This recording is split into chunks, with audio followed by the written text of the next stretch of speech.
झारखंड में इससे ज़्यादा और खराब स्थिति क्या हो सकती है जहां एकमात्र विधायक निर्दलीय मुख्यमंत्री बन जाता है।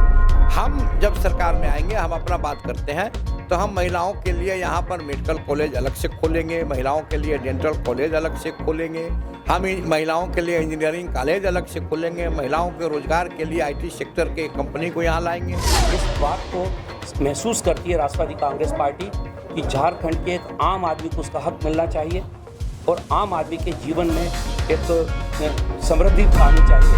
हम झारखंडी हैं और झारखंड में निवास करने वाले लोगों के लिए हम सुअवसर ले करके आएंगे। राष्ट्रवादी कांग्रेस पार्टी धर्मनिरपेक्षता में विश्वास करती है। नमस्कार, मैं हंसिका, इंडिया वॉइस 24 न्यूज़ में आपका स्वागत है। जिस तरह से विधानसभा चुनाव की सरगर्मी तेज हो गई है, वैसे वैसे पार्टियां सामने आ रही हैं और अपनी पक्ष पारी रख रही है। आज सीधे तौर पर हम जुड़ते हैं और जानने की कोशिश करते हैं कि NCP की पार्टी की क्या महत्वाकांक्षाएँ हैं और किन जन मुद्दों के साथ वो अपने प्रत्याशियों को मैदान में उतारने का काम करेगी। सर, बहुत बहुत स्वागत है आपका। राष्ट्रवादी कांग्रेस पार्टी देखिए राष्ट्रीय पार्टी रह चुकी है। 1999 से लेकर के अभी तक हमेशा देश स्तर से लेकर राज्य स्तर तक सत्ता में रही है और हमारे नेता जो है वो आज के महाराष्ट्र में डिप्टी चीफ मिनिस्टर हैं। हमारे 8-9 मिनिस्टर हैं जो महाराष्ट्र में काम कर रहे हैं। आदरणीय प्रफुल्ल पटेल साहब भी हमारे भारत सरकार में जहाजरानी मंत्री रह चुके हैं, भारी इंजीनियरिंग मिनिस्टर रह चुके हैं। उनके द्वारा किए गए विकास कार्यों के आधार पर झारखंड में जनाधार हम लोगों का बहुत बढ़ा है। अल्पसंख्यकों का रुझान हमारे पार्टी की ओर इसलिए है कि हम लोग रांची से डायरेक्ट मक्का मदीना जाने के लिए, हज जाने के लिए जद्दा तक डायरेक्ट विमान सेवा शुरू कराया है और बाकी काम जो है वो ग्रामीण विकास के माध्यम से या FCI के माध्यम से MSP का दर जो भारत सरकार में तय किया गया वो हम लोगों के मनमोहन सिंह के सरकार में, UPA के सरकार में हम लोगों ने तय कराया था। मैं आपको बता देना चाहता हूँ आपके चैनल के माध्यम से कि 2008 में किसानों के लिए एक मुश्त कर्ज जो 1,76,000 करोड़ रुपए के आसपास था, सारे किसानों को माफ़ करने का काम हमारे नेता उस समय किए थे, जो आज तक वो घटना या वो तोहफा किसानों के लिए कोई सरकार ने नहीं दिया। हम किसानों से के बीच में अपना जनाधार बढ़ाए हैं। हमारी उपस्थिति झारखंड में 2 बार रही है। झारखंड गठन होने के बाद हम 2 बार हुसैनाबाद से अपनी उपस्थिति दर्ज करा करके और हम मंत्री भी रहे हैं। जनता के बीच में हम गए हैं। आज भी हम उपस्थिति 1 से बढ़ा करके हम 11 करने की स्थिति में आज खड़ा हैं। लेकिन इससे पहले आपकी पार्टी कहाँ पर थी? बात करें अगर झारखंड में जो जिन चीज़ों को लेकर, जिन मुद्दाओं को लेकर जो है लोग, स्टूडेंट रोड पे आते हैं, तो उस समय कहाँ पे रहते आप? राष्ट्रवादी कांग्रेस पार्टी हर आंदोलन में बढ़ चढ़ के हिस्सा लेती है, चाहे धरना हो, चाहे प्रदर्शन हो और सरकार के खिलाफ आंदोलन करती है। मैं बहुत ही विनम्रतापूर्वक याद कराना चाहता हूं कि बिरसा चौक पर जिस समय धरना चल रहा था पारा शिक्षकों का, जिस समय धरना चल रहा था आंगनबाड़ी सेविकाओं का, राजभवन में जिस समय धरना चल रहा था CGL एग्जाम कैंसिलों का या JPSC एग्जाम में, सारे के सारे कार्यक्रमों में राष्ट्रवादी कांग्रेस पार्टी के राष्ट्रीय सचिव की हैसियत से मैं शिरकत करते रहा हूँ और ज़रूरत पड़ने पर मैं हमेशा सरकार को पत्र भी लिखता हूँ, चेतावनी भी देता हूँ और उसमें राष्ट्रवादी कांग्रेस पार्टी सभी पार्टियों से आंदोलन में सबसे आगे है और उसी का परिणाम है कि राष्ट्रवादी कांग्रेस पार्टी का कार्यकर्ता आज इतनी संख्या में यहाँ पर। जिस तरह से कि एक देखा जाए तो वोट खरीदने का काम सभी जो दल है कर रहे हैं। अगर बात करें भाजपा की तो गोगो दीदी योजना है, अगर बात करें हेमंत सोरेन की तो उन्होंने भी जो है मैया सम्मान योजना लाकर एक तरह से कहीं ना कहीं वोट खरीदने का काम कर रही है। क्योंकि अगर मैया सम्मान की बात करें और क्योंकि सम्मान, महिलाओं के सम्मान की बात करें तो 4.5 साल में सरकार को ये याद नहीं आती, ठीक चुनाव के 2 महीने पहले याद आती है। आप क्या कहेंगे? हम ये दोषपूर्ण नीति का निंदा करते हैं और हम दोनों सरकारों को नसीहत देना चाहते हैं कि आप मैया का वो मैया कह करके संबोधित कर रहे हैं। मैया को डॉक्टर बनाने का कोई प्लान नहीं कर रहे हैं, मैया को इंजीनियर बनाने का अपने यहाँ कोई प्लान नहीं कर रहे हैं और दीदी को रोजगार देने का कोई प्लान नहीं कर रहे हैं। चाहे वो सिपाही का बहाली हो, चाहे वो दरोगा का बहाली हो, उसमें कोई मैया के लिए आप आरक्षण नीति को स्पष्ट नहीं किया। मैया का विकास 30,000 रुपया सालाना दे देने से, मैया का और दीदी का विकास 25,000 रुपया महीना दे देने से झारखंड का विकास नहीं होगा। यह एक रेवड़ी है, लोकतंत्र पर कुठाराघात है, लोकतंत्र का ये हत्या है। हम जब सरकार में आएंगे, हम अपना बात करते हैं तो हम महिलाओं के लिए यहाँ पर मेडिकल कॉलेज अलग से खोलेंगे, महिलाओं के लिए डेंटल कॉलेज अलग से खोलेंगे, हम महिलाओं के लिए इंजीनियरिंग कॉलेज अलग से खोलेंगे, महिलाओं के रोजगार के लिए IT सेक्टर के कंपनी को यहाँ लाएंगे और महिलाओं को हम विकसित कर करके दुनिया के सामने मुकाबला करने के लिए खड़ा करेंगे। जिस तरह से पेपर लीक होने का मामला कई सालों से होता आया है, आज तक जो है बच्चे जवान से बूढ़े हो गए हैं लेकिन उनको नौकरी नहीं मिल पाई, इस पे क्या कहेंगे? पेपर लीक मामले में क्या कहेंगे? रोजगार के मामले में क्या कहेंगे? सरकार बिल्कुल ही इसके लिए दोषी है और इतना ही नहीं है, यहाँ के जो लड़के हैं जो CGL एग्ज़ाम की तैयारी करके आए थे, अपने पैतृक का सारा संपत्ति बेच करके कोचिंग किए थे और कोचिंग करने के बाद रात दिन पढ़ करके दिल्ली में रह करके मुखर्जी नगर, लक्ष्मी नगर, नोएडा सेक्टर में और एग्ज़ाम देने के लिए आए थे। उनका सपना जो है वो टूट गया, चकनाचूर हो गया उसी समय जब CGL का क्वेश्चन आउट हो गया। और ये भी मैं बताना चाहता हूँ कि 24 साल या 25 साल सरकार को गठन करते हुए जो यहाँ हो गया, आज बेरोजगार, आज BPSC GPSC का हालत क्या है, आज शिक्षकों की का स्थिति क्या है, पारा शिक्षकों का आज माली हालत क्या है, स्कूल में, सरकारी स्कूलों में छात्रों की संख्या क्या है, छात्राओं की संख्या क्या है और चिकित्सा के क्षेत्र में डॉक्टरों की संख्या क्या है। सारा का सारा सदर हॉस्पिटल रेफरल हॉस्पिटल बनकर रह गया है। एकमात्र हॉस्पिटल 3.5 करोड़ जनता के बीच में रिम्स है, जहां आए दिन ये सुनने को मिलता है कि मरीज जो है दवा के अभाव में दम तोड़ दिया, मरीज जो है ऑपरेशन डॉक्टर के अभाव में दम तोड़ दिया, मरीज जो है बेड के अभाव में नीचे पड़ा लेटा रह गया। तो ये झारखंड का खुल्लम खुल्ला झारखंड के नागरिकों और जनताओं के साथ सरकार मजाक कर रही है। ऐसी सरकार को उखाड़ फेरने का समय आ गया है। ये लोकतंत्र का त्यौहार है। 13 तारीख और 20 तारीख को यहाँ की चाहे हमारी बहना हो, चाहे हमारी बेटियाँ हो, चाहे हमारे बेटे हों, चाहे हमारे भाई हों, चाहे हमारे अभिभावक हो, ये सोच समझ के इस बार फैसला करेंगे। अब तो यहाँ तक स्थिति आ गई है, मैं आपके माध्यम से सभी को जानकारी देना चाहता हूँ। एग्जिट पोल और एग्जिट पोल का जो नतीजा आता था वो भी जनता लोग फेल करा दिए। इससे स्पष्ट है कि जनता बहुत जागरूक हुए हैं और अपना मत कहाँ देंगे, किसे देंगे और कैसे देंगे, इसका ज्ञान उनको भरपूर है। आज देश विदेश की बात करें तो झारखंड का नाम केवल घोटालों में ही पहले नंबर पर आता है। इसके अलावा दूसरा नंबर है महेंद्र सिंह धोनी। लेकिन तीसरे नंबर की अगर बात करें तो कोई भी राजनेता, इतने सारे राजनेता आए लेकिन किन्होंने भी झारखंड का नाम अव्वल करने का बारे में नहीं सोचा। इसमें आपकी पार्टी क्या कर रही है? झारखंड में इससे ज़्यादा और खराब स्थिति क्या हो सकती है, जहाँ एकमात्र विधायक निर्दलीय मुख्यमंत्री बन जाता है। ये लोकतंत्र के साथ घोर मजाक है और इसके लिए सभी पार्टी दोषी है। सारे लोग इसमें मिल करके ये काम को करते हैं, इस पर रोक लगना चाहिए और अपने कॉन्फिडेंस पर जनताओं का हक अधिकार लेकर के और बहुमत दल की सरकार बनना चाहिए। झारखंड का जो विकास नहीं हो रहा है, जो झारखंड को लूट खसोट में जो लगे हैं, उसका नतीजा है कि 13 मुख्यमंत्रियों पर मुकदमा चल रहा है, जेल गए हैं और भी लोग जाने के तैयारी में है और कोई हाथी उड़ाने के तैयारी में है। तो ये सब स्थिति जो है, इससे छुटकारा यहाँ की जनता चाहती है। राष्ट्रवादी कांग्रेस पार्टी इस छुटकारा में अहम योगदान अदा करती है। झारखंड के चुनाव में राष्ट्रवादी कांग्रेस पार्टी अपने आप को बहुत बेहतर स्थिति में पाती है, क्योंकि राष्ट्रवादी कांग्रेस पार्टी के नेतृत्व ने यह फैसला लिया है कि हम झारखंड की पूरी 81 सीटों पर अपने प्रत्याशियों को चुनाव लड़ाने का प्रयास करेंगे। इन 81 विधानसभाओं में हमारी पार्टी का कोई भी कार्यकर्ता, कोई भी नेता यदि चुनाव लड़ना चाहेगा तो उसको हम अपनी पार्टी का चुनाव चिन्ह खरीदेंगे और हम लोग प्रयास करेंगे कि वो चुनाव जीते। एनडीए के हम लोग आज भी सक्रिय राजनीतिक दलों में से एक हैं। राष्ट्रीय स्तर पर हम लोगों का गठबंधन है एनडीए में, महाराष्ट्र में हम लोग गठबंधन में हैं। इसके अलावा जब एनडीए के गठबंधन की शुरुआत हुई थी उसमें ये बात बहुत स्पष्ट थी कि कोई भी राजनीतिक दल अपनी विचारधारा का विस्तार कर सकेगा और साथ ही साथ अपनी पार्टी के चुनाव चिन्ह के अंतर्गत कुछ चुनाव भी लड़ सकेगा और अपनी पार्टी को मजबूत बना सकेगा। उसी के अंतर्गत ये फैसला एनडीए के साथियों ने लिया है। इसमें भारतीय जनता पार्टी भी तो शरीक है। अगर ये प्रश्न खाली हमसे पूछा जाए तो मैं सोचता हूँ शायद ठीक नहीं होगा। भारतीय जनता पार्टी भी तो हमारे खिलाफ चुनाव लड़ रही है। तो ये इसलिए हो पा रहा है कि गठबंधन ने इस बात को तय किया था कि हर राजनीतिक दल अपने अपने हिसाब से विस्तार कर सकता है, लेकिन राष्ट्रीय स्तर पर हम लोग एनडीए के सक्रिय राजनीतिक दलों में से एक हैं। राष्ट्रीय स्तर पर हम कभी भी एनडीए से बाहर जाकर कोई चुनाव नहीं लड़ेंगे, ये स्पष्ट है।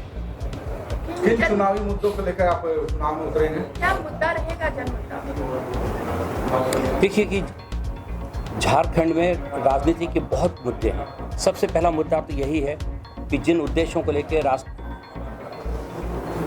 झारखंड की विधानसभा का गठन किया गया था, उसके पीछे मकसद क्या था? उसके पीछे मकसद ये था कि यहाँ पे जो झारखंड का मूल निवासी है उसको यहाँ के संसाधनों के माध्यम से हम समृद्ध करें, हम उसके जीवन स्तर को ऊंचा उठाने का काम करें, और हम मतलब जो सरकार है उस सरकारें यहाँ पर आम आदमी के जीवन को व्यवस्थित करने का काम करें। इस उद्देश्य को लेकर झारखंड का गठन किया था। लेकिन ये बहुत दुर्भाग्य की बात है कि इतने लंबे समय के उपरांत भी इतनी सरकारें यहाँ पर बनी, उन्होंने देश को संदेश क्या दिया? उन्होंने संदेश ये दिया कि यहाँ के जो राजनेता हैं, यहाँ के जो राजनीतिक दल हैं, वो आम आदमी की कोई फिक्र नहीं करते।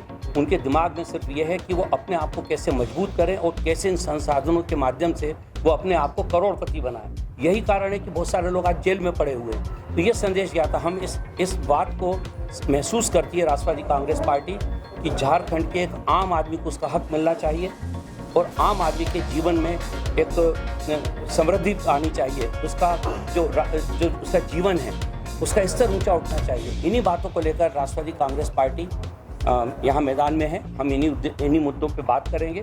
और ये बात हम इसलिए भी कहना चाहते हैं कि महाराष्ट्र में हमारी पार्टी ने इस 2.5 साल के दौरान में वहाँ के जीवन यापन को ऊंचा उठाया है। आज मध्य भारत में सबसे ज़्यादा अगर कहीं पर समृद्धि है तो महाराष्ट्र के अंदर है। प्रति व्यक्ति वहाँ पे जो आय है वो 2,80,000 रुपये प्रति व्यक्ति है, जो सबसे ज़्यादा है देश के अंदर। तो उन उद्देश्यों को लेकर हम लोग यहाँ पर आए हैं। अभी हमारी पार्टी के यहाँ पे जो नए अध्यक्ष मनोनीत हुए आदरणीय सच्चिदानंद सिंह जी, इनको हम लोगों ने प्रदेश की कमान सौंपी है। बहुत अनुभवी नेता हैं, लेबर मूवमेंट से सामने आए हैं ये, और ये एक गरीब आदमी की, एक सामान्य व्यक्ति की ज़रूरतों को बहुत अच्छे ढंग से समझते हैं और उसके लिए लगातार इन्होंने संघर्ष भी किया है। इन्हीं उद्देश्यों को लेकर हम लोग, हमारी पार्टी के सारे नेता, हमारी पार्टी के सारे कार्यकर्ता और हमारी पार्टी के प्रत्याशी इन्हीं बातों को लेकर जनता के बीच में जाएंगे। और मुझे पूरा विश्वास है कि जनता बदलाव चाहती है, क्योंकि ये जो ट्रेडिशनल तरीके से जो राजनीति करने वाले नेता हैं, जिन्होंने हर मतदाता को निराश किया है, उसकी निराशा में उसको एक नए ऐसी राजनीतिक दल की ज़रूरत है जहां उसको ये विश्वास हो कि वहाँ के नेता या वहाँ की पार्टी उनके मूल मुद्दों को उठाएगी और उसका समाधान ढूंढने का काम करेगी। ये विश्वास मुझे लगता है हमारी पार्टी के ऊपर है और इसका फायदा हमारे प्रत्याशियों को निश्चित रूप से मिलेगा। हर पार्टी अपना अलग अलग मैनिफेस्टो लेकर आता है, लेकिन जैसे ही चुनाव हो जाते हैं, चुनाव के बाद वो फिर से उसी रंग में रंग जाते हैं। क्या अलग रहेगा आपके पास जो जनता आप पे भरोसा करे? यही तो मैंने आपसे कहा कि इसके पहले जितने भी राजनीतिक दल यहाँ आए, आपने जो कहा वही उन्होंने किया और हम उसके ही खिलाफ हैं। हम ऐसा नहीं होने देंगे, ये मैं झारखंड की जनता को विश्वास दिलाना चाहता हूँ आपके माध्यम से। अभी आपका जो प्रश्न है कि कितने उम्मीदवार खड़े किए, अभी हम लोगों ने प्रथम चरण में 17 प्रत्याशियों के नाम आज सारे लोगों से चर्चा करने के उपरांत फाइनल किए हैं और इन 17 लोगों के बाद अब द्वितीय चरण के लिए भी हम लोग प्रक्रिया में हैं और उसकी भी घोषणा हम लोग करेंगे। 2019 में चुनाव हुआ था, उसमें आजसू और जो गठबंधन अभी एनडीए गठबंधन के सहयोगी दल हैं, आजसू और बीजेपी अलग हो गए। नतीजा रहा कि हार दोनों का सामना किए। क्या लगता है कि आप लोग महाराष्ट्र में सरकार के साथ में हैं और यहाँ पे अलग अलग अगर चुनाव लड़ेंगे, आपको नहीं लगता कि उसी के वोट में आप सेंधमारी करेंगे? हम तो दूसरी बात कहते हैं, यहाँ पे तो हम सरकार बना लेते, लेकिन भारतीय जनता पार्टी ने अपने उम्मीदवारों को यहाँ खड़ा करके हमारी जीत की संभावनाओं को कम किया। भारतीय जनता पार्टी को अपने प्रत्याशी को वापस ले लेना चाहिए। लेने के लिए कुछ प्रयास किए? नहीं, प्रयास क्या, ये तो हम लोग जब गठबंधन में बैठ के बातचीत करते हैं तो जो मर्यादा हमारे ऊपर लागू होती है वो उन पर भी होती है। वो अपने उम्मीदवारों को वापस ले लें और हमारे लिए खुला मैदान छोड़ दें, हम जीत के बताते हैं, सरकार बनेगी यहाँ। क्या झारखंड में आपके साथ गठबंधन धर्म नहीं निभा रहे हैं केंद्रीय नेतृत्व? मैंने आपसे कहा, पहले भी आपसे कहा कि जब एनडीए का गठबंधन बनाया गया था उसी समय इस बात को तय किया गया था कि हर इसमें राजनीतिक दल एक कॉमन मिनिमम प्रोग्राम के अंतर्गत काम करेगा। हम अपनी विचारधारा से कोई समझौता नहीं करेंगे और हम अपनी पार्टियों के विस्तार के लिए भी लगातार काम करेंगे। जैसे कि राष्ट्रवादी कांग्रेस पार्टी धर्मनिरपेक्षता में विश्वास करती है। हमारे लिए सारे मतदाता एक समान है, हम उनको किसी भी जाति या धर्म में बांट के नहीं देखते। और इसी के तहत आदरणीय अजीत दादा पवार ने भी 3 दिन पहले घोषणा की है कि जितनी महाराष्ट्र में हम लोगों को सीट मिलेंगी उसमें से 10% सीट हम अल्पसंख्यकों को देंगे। प्रदेश अध्यक्ष है सर बीजेपी के, तो झारखंड की जो स्थिति जो है कि 24 साल के झारखंड में 13 मुख्यमंत्री बदले। वैसे तो कहा जाता है कि झारखंड जो है कि बाकी राज्यों की अपेक्षा सबसे अमीर राज्य है, लेकिन यहाँ गरीबी आज भी 10 की 10 है। तो क्या 13 मुख्यमंत्री में किसी के अंदर में विजन मिशन की कमी थी? क्या वजह क्या रहा है कि आज झारखंड की स्थिति 10 की 10 है, ना दिशा बदला ना दशा बदला? झारखंड राज्य का गठन लड़ करके आंदोलनकारियों के द्वारा कराया गया था और इसी उम्मीद के साथ कि आके शोषित पीड़ित दलित और आदिवासी, जन आदिवासी और सुदूर आदिवासी के लोगों का कल्याण होगा। उनके बाल बच्चों का उच्चतम शिक्षा के साथ उनको हर क्षेत्र में रोजी रोजगार का अवसर बढ़ेंगे। विडम्बना इस बात का है कि कभी भारतीय जनता पार्टी की सरकार रही और कभी ईडी गठबंधन की सरकार रही। न तो यहाँ पर मेडिकल कॉलेजों का विस्तार हुआ, न तो इंजीनियरिंग कॉलेजों का विस्तार हुआ, न टेक्निकल शिक्षा आया, न ही स्वास्थ्य में सुधार हुआ और दलाली प्रथा बढ़ता चला गया। जनता त्रस्त हो गए। एकमात्र रिम्स के भरोसे पूरे झारखंड के 3.5 करोड़ की जनता आज त्राहिमाम कर रही है। सारा के सारा सदर हॉस्पिटल झारखंड का रेफरल हॉस्पिटल बन के रह गए हैं। भ्रष्टाचार चरम सीमा पर है। मुख्यमंत्री 13 बने, 13 में कितने जेल गए ये भी सोचने की बात है। और ऐसा दुर्दशा झारखंड को कहीं नहीं हुआ। उत्तराखंड, छत्तीसगढ़ और झारखंड एक साथ अलग हुआ था, लेकिन इससे बेहतर स्थिति और राज्यों की है और यहाँ का स्थिति बद से बदतर हुआ है। मैं दावे के साथ कहता हूँ कि महाराष्ट्र का उदाहरण देना चाहता हूँ। महाराष्ट्र में करीब करीब हम जब से बने हैं राष्ट्रवादी कांग्रेस पार्टी 1999 से, तब से दशा और दिशा आप पुणे को देख लीजिए, कौन सिटी बन गया, गोरेगांव को देखिए फिल्म सिटी बना। और उस सारे जगहों पर काम करने वाले हमारे झारखंड के बेरोजगार नौजवान साथी हैं। यहाँ तक कि जो IT सेक्टर है, पुणे हुआ या फिर बम्बे के ये एरिया हुआ या अहमदनगर हुआ या फिर औरंगाबाद हुआ, वहाँ जितने भी टॉप मोस्ट में हैं आज बिहारी कॉलोनी और झारखंडी कॉलोनी के नाम से जाना जाता है। आज महाराष्ट्र विकसित हुआ तब हमारा झारखंड के लोगों का वहाँ पर गुजारा हुआ और अच्छे अच्छे पदों पर लोग हैं। मैं दावे के साथ कहना चाहता हूँ आपके माध्यम से 3.5 करोड़ जनता को कि महाराष्ट्र के तर्ज पर हम झारखंड को महाराष्ट्र बनाकर छोड़ेंगे और एक भी झारखंड के बच्चे महाराष्ट्र नहीं जाएंगे। अगर हमको जनता आशीर्वाद देती है झारखंड के सभी विधानसभा सीटों पर, तो मैं झारखंड को महाराष्ट्र बना दूंगा और महाराष्ट्र से बेरोजगार साथी झारखंड में अवसर खोजने आएंगे। क्योंकि हमारे यहाँ संसाधन का भरपूर मात्रा है। हम केवल रॉ मटेरियल बन के रह गए। हमारे पास कोयला है लेकिन वाश करने का कंपनी नहीं है। हमारे पास अबरक है, तांबा है, माइका है, हमारे पास लौह अयस्क है, लेकिन ये सारे के सारे सरकार गलत नीति से, कोई सरकार आया तो हाथी उड़ाने, कोई सरकार आया तो कोयला चोरी में लिप्त हो गया और CBI की जांच तक आ गई। आपको विडम्बना होगा। आपके माध्यम से मैं अपील करना चाहता हूँ यहाँ के अधिकारी को कि आपको IPS और IAS इसलिए नहीं बनाया जाता है कि आप राष्ट्र के दिशा और दशा से भटक कर दूसरी ओर जाए। ये इससे बदतर स्थिति का होगी कि कोयला के चोरी और हेरा फेरी के लिए CBI जांच का आदेश माननीय हाईकोर्ट करती है। तो ये सब निजात पाने की आपको नया अवसर देना होगा। राष्ट्रवादी कांग्रेस पार्टी जो कहती है उसको करती है। राष्ट्रवादी कांग्रेस पार्टी अपने कर्मों पर विकास की है। हम एक उदाहरण देना चाहते हैं यहाँ के अल्पसंख्यक समाज को कि जब हमारे जहाजरानी मंत्री आदरणीय प्रफुल्ल पटेल हुए थे देश में इंडी की सरकार में, तो आपको मैं दावे के साथ कहता हूँ कि मक्का और मदीना जाने के लिए, हज यात्रियों के जाने के लिए हर राज्यों की राजधानी से डायरेक्ट विमान सेवा शुरू करने का काम किया। हम तो हवाई जहाज के रूप में भी काम किया, आसमान में भी काम किया और ग्रामीण विकास मंत्री भारत सरकार में भी काम किया। तो ये हमारा काम है और निश्चित तौर पर हम यहाँ की जनता को सुनहरा अवसर देंगे अगर ताकत हो। सिंह जी, ये बताइए कि चुनाव बेहद नजदीक है, चाहे सत्ताधारी पार्टी हो या फिर विपक्षी, दोनों जो है कि 2500 को 2100 दे रहा है।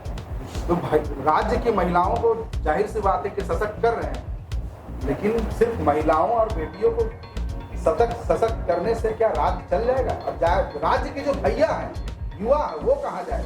आए दिन हर दिन जो है कि वो लाठी खा रहे हैं रोजगार के लिए और एग्जाम दे रहे हैं तो पेपर लीक हो जा रहा है। आपकी पार्टी क्या आवाज उठाएगी? हमारी पार्टी इन दोनों से डिफरेंट है, दोनों विचारधाराओं से। मैया समाज योजना हो चाहे गोगो दीदी योजना हो, ये चीट और पट एक दूसरे का पूरक है।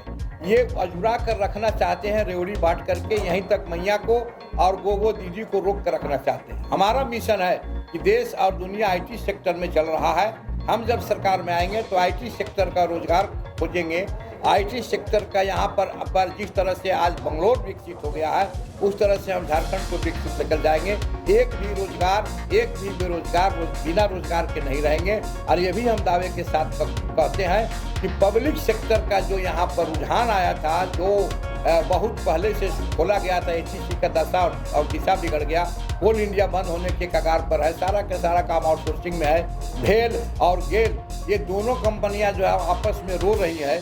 तो मैं सार्वजनिक क्षेत्र को बढ़ावा दे करके यहाँ के बेरोजगारों को रोजगार देने का। 24 साल में नियोजन नीति नहीं बन पाया, बाहर यहाँ के नौकरी पर बाहर के लोग हावी हो जा रहे हैं। क्या आवाज रखेंगे झारखंड के लोगों के हित के लिए?